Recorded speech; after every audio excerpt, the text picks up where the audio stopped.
Welcome to this interviews with BI's present and former rectors and presidents.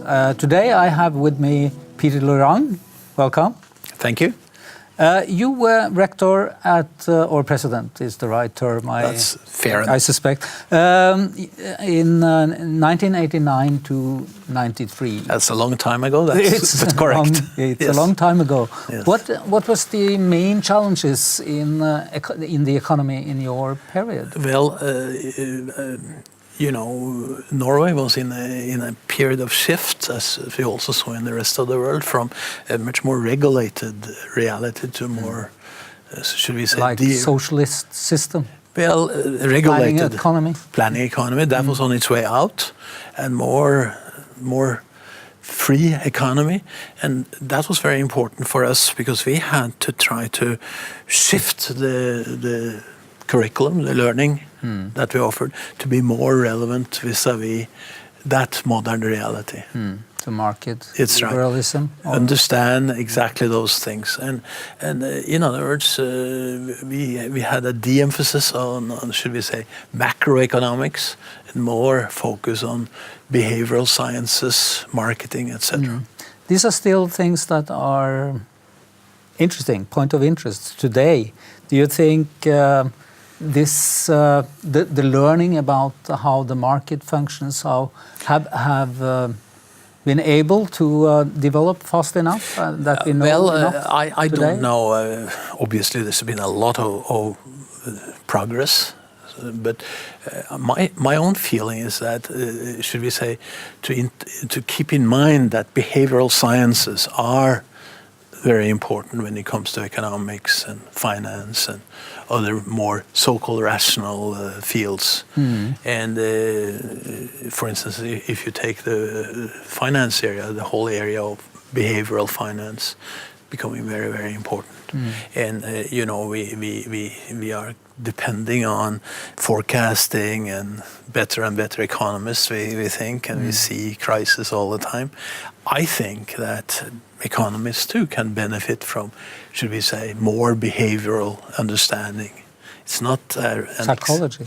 Yeah, it's not sociology also. Absolutely, and social anthropology. And in my humble opinion, it's very difficult to find rational sciences. I mean, even a guy like Heisenberg in physics understood that when you look at a phenomenon in physics, it changes. And I mean, what's more rational than physics? And he understood, he got the Nobel Prize for it too, that it was in fact behavioral science. You talk about something you call blended learning. Yes. Yeah. Can you explain that for us? Yes, I will. Let me just go one step back first. And I have observed, and a lot of others have, that with today's modern young students, they are totally fluent when it comes to using the computer, their own PCs. They are totally fluent when it comes to working on the web. And I think we are talking about a paradigm shift here.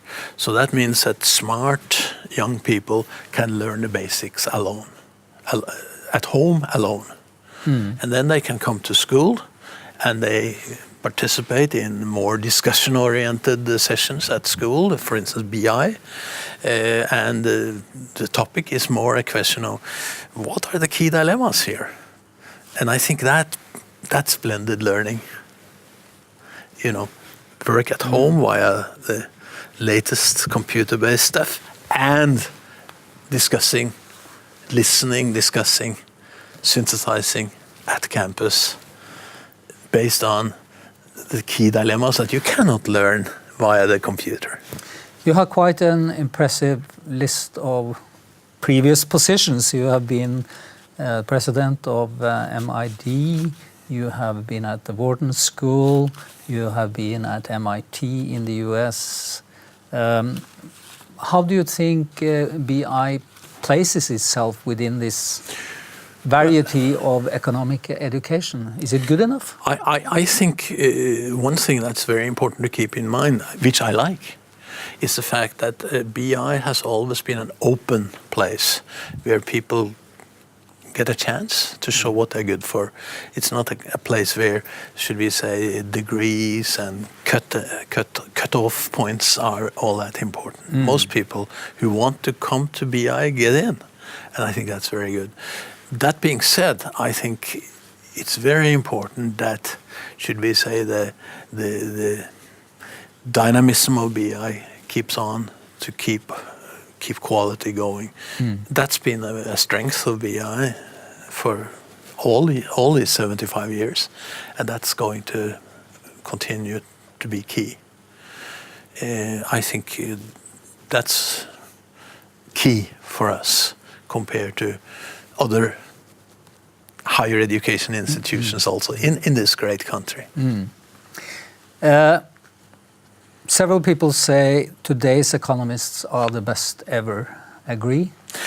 Again, as I said, it's probably true, but good can always be done better.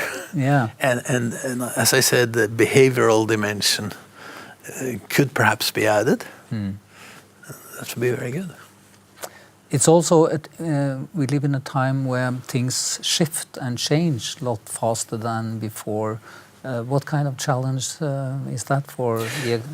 I think it's several challenges. In my opinion, I think it's very important to pay attention to the fact that we must have the flexibility to change fast, and that constraints are less and less welcome today. So for instance,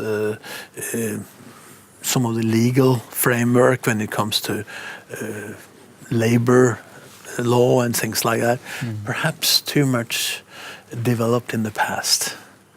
We need to liberalize many of these things. Society must learn to make much adapt faster. Much faster.